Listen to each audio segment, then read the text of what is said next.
तू तलवार उचलशील, पण ती अब्रू लुटण्यासाठी नाही तर अब्रू वाचवण्यासाठी असली पाहिजे. मी शुभाला शिकवले, राज्य म्हणजे फक्त सिंहासन नाही. राज्य म्हणजे फक्त सिंहासन नाही, राज्य म्हणजे एक जबाबदारी आहे.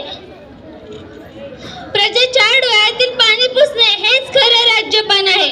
आज मला अभिमान आहे, केवळ किल्ले जिंकले नाहीत त्याने, माणसाची मनं जिंकली त्याने. धर्म, जात, भाषा यांच्या भिंती तोडल्या आणि स्वराज्याची मजबूत पायाभरणी केली.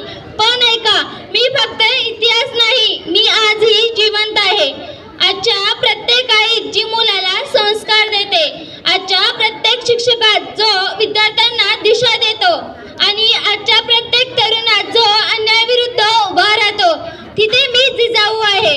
पण लक्षात ठेवा, स्वराज्य तलवारीने मिळत नाही, स्वराज्य तलवारीने मिळत नाही. स्वराज्य विचाराने मिळते आणि विचार जर जिजाऊंचे असतील तरी त्यास घडवायला वेळ लागत नाही. मी जिजाऊ बोलते, आई म्हणून, राजमाता म्हणून आणि तुमच्या अंतःकरणातला आवाज म्हणून. उठा, संस्कार जपा, स्वाभिमान जपा आणि स्वराज्याचा विचार जिवंत ठेवा.